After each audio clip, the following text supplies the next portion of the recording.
What is up, guys? This is Rich with Red Phone Video here, and today I'm going to talk about the movie Hell Night in a segment I'd like to call Horribly Underrated Horror.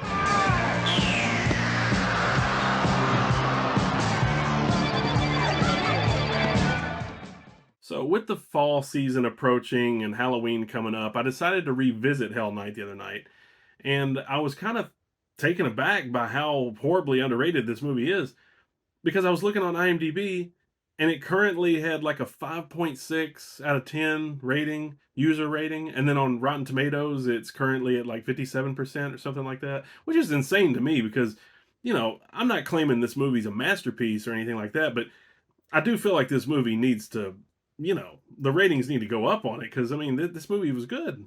So, Hell Night is somewhat of a slasher film. It's from 1981, and it was directed by Tom DeSimone, the director of Reformed Schoolgirls with Wendy O. Williams, and he also directed Savage Streets with Linda Blair and Linnea Quigley. And if you guys haven't seen Savage Streets, please watch the hell out of that one because I'm telling you, it's a cult classic. It's great, and I highly recommend that shit. Okay, before I go any further, I just want to say I had a little brain fart during this video before realizing that Danny Steinman was actually the director of Savage Streets. But in my defense, Tom DeSimone was initially brought on to direct the film before he was ultimately fired. Needless to say, Oh my, I missed. Try again.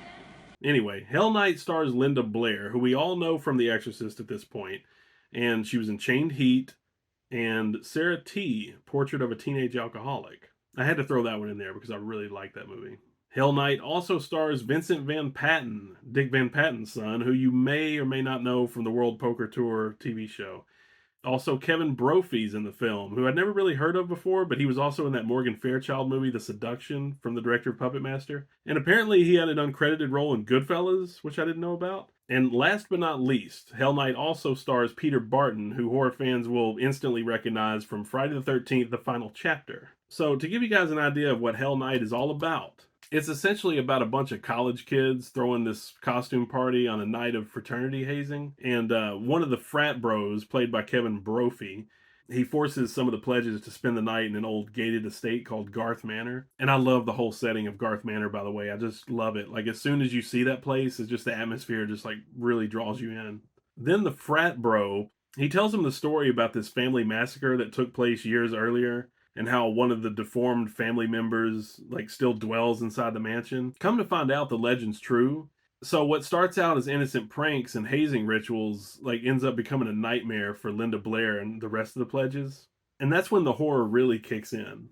Like I said, this movie technically falls into the slasher category, but it's actually more of a haunted house story when you really think about it. Like if you took the movie Mad Men and The Haunting and mixed them together, it kind of has that feel to it. The script for Hell Night was actually written by a guy named Randy Feldman, who went on to write that movie Metro with Eddie Murphy. Like if you guys remember that movie, it's pretty awesome. Like I haven't seen it in years, but it's great. He also wrote Tango and Cash, and then he co-wrote, I believe, that movie with Jean Claude Van Damme, Nowhere to Run. That's an underrated movie as well. Kick ass movie. But the story behind how Hell Night got made is that Randy Feldman went around shopping the script to a bunch of studios, and then he ultimately dropped it off at Compass International Pictures. And for those of you who don't know about Compass International, if you're a horror fan, you'll definitely recognize their logo at the beginning of Halloween. Anyway, Irwin Yablans, who was behind Halloween, actually got a hold of the script from director Mark Lester, who directed Class of 1984 and went on to direct Commando and Firestarter. Then, from that point, producer Bruce Cone Curtis got involved, and since Curtis had been involved with projects like Born Innocent and Roller Boogie, that's how Linda Blair got involved. Ultimately, Mark Lester didn't direct the film. The job went to Tom DeSimone.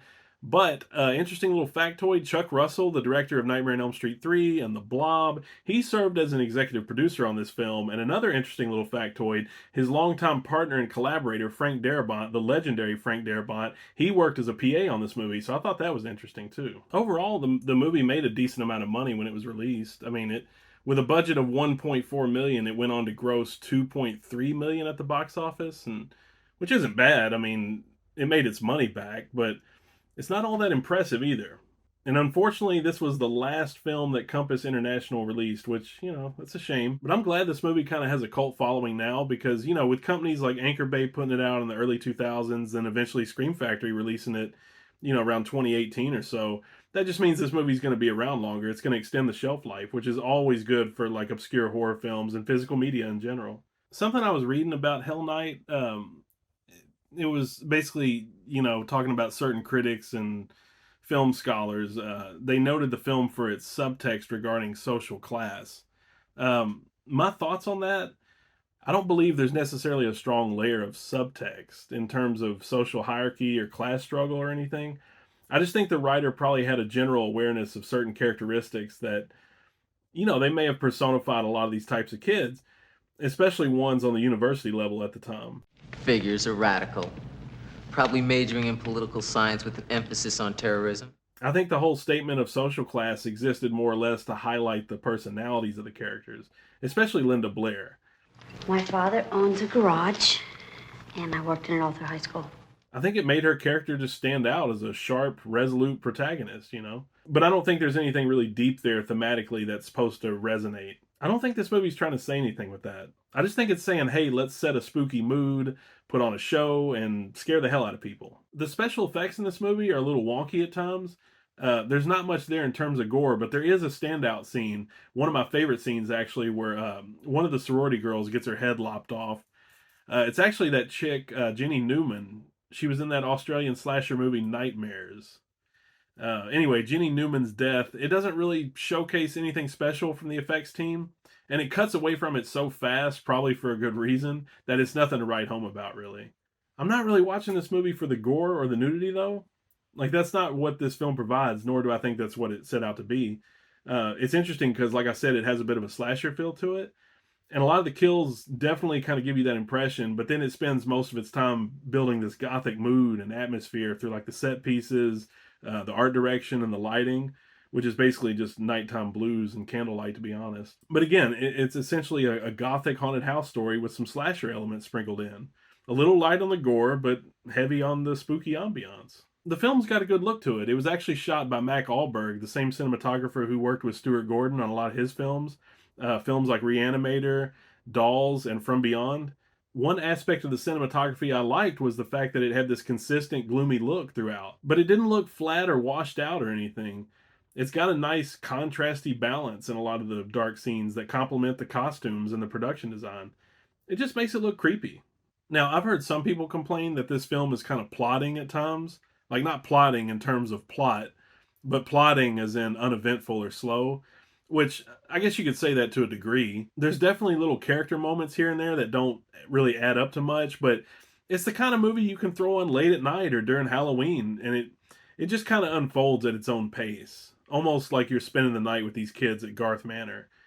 And you don't mind it. At least I don't anyway. Personally, I tend to like movies that ooze with atmosphere, where you just feel like you're enveloped in that world and the whole plot is just basically secondary to the style and the tone that the film's establishing.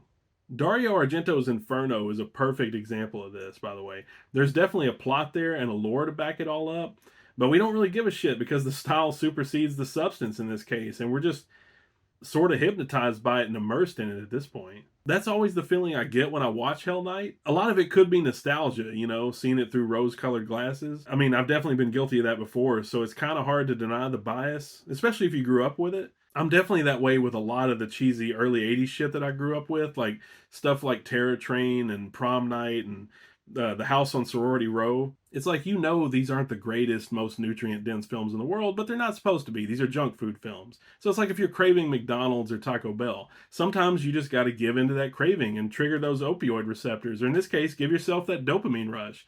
That's what I like about slasher movies. That's what I think they're for. There's some fun moments in the film. Like, I really love the hedge maze scenes and the chase sequence that takes place in the underground tunnel towards the end, and also, there's this whole segment where Vincent Van Patten's character, Seth, like, he escapes and tries to tell the cops. And, of course, they don't believe him. So then he fucking steals a shotgun from the police station, hops out of their window, then holds a guy at gunpoint and steals his car. It's insanely over the top and completely far-fetched. But at this point in the film, I don't really give a shit because I'm completely invested in what's going on, no matter how nonsensical some of the scenes might be. There's parts in the movie where you just have to suspend your disbelief and go along for the ride.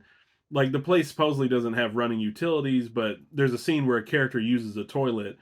Then the frat bros are somehow able to rig up all the wiring for some of these elaborate, effects-driven pranks that they're pulling on the pledges. Anyway, it sounds like I'm shitting on the film, but no. I mean, even the writer Randy Feldman pointed out some of these things that he would have fixed if he was to rewrite it. And it's nothing I'd call like a plot hole or anything. It's just maybe some of the underdeveloped aspects that could have been explored to, heighten the tension or give you a better idea of what's going on with the killers. But the mystery of it is what's appealing to me. Like, I like the fact that you have to just go along with the experience, much like you would at like a haunted hayride or a fun house. Like, it has that kind of vibe to it. And the storyline's a little on the thin side, but it doesn't matter. It kind of reminds me of that movie Final Exam. From what I remember about that movie, you don't know shit about the killer, you don't know shit about what's going on, you just know that it's going on. Now, I think it's important to note that Hell Night definitely has more of a plot than Final Exam, but it's similar in how the story is less about the exposition and more about the execution. I think Tom DeSimone directs this movie with competence too. Like, it doesn't build much suspense, nor does it have a whole lot of big surprises. But like I said, the atmosphere draws you in, and the performances are pretty good overall. People have criticized Linda Blair's performance in this, but I've always thought she was insanely cute in this movie. And some of her mediocre moments, like some of her reactions every now and then, are overshadowed by the fact that she's just highly watchable and charming as fuck. And contrary to what certain critics might think, I like the chemistry between her and Peter Barton. They don't do much other than a little small talk before they're running around trying to survive. But the little moments they actually share where they're talking about their different upbringings early on, then the scene where they have trouble sleeping, so they stay awake and talk about ghosts, witches, and elves and shit. I don't know. I just think it's cute. You know, I saw an elf once.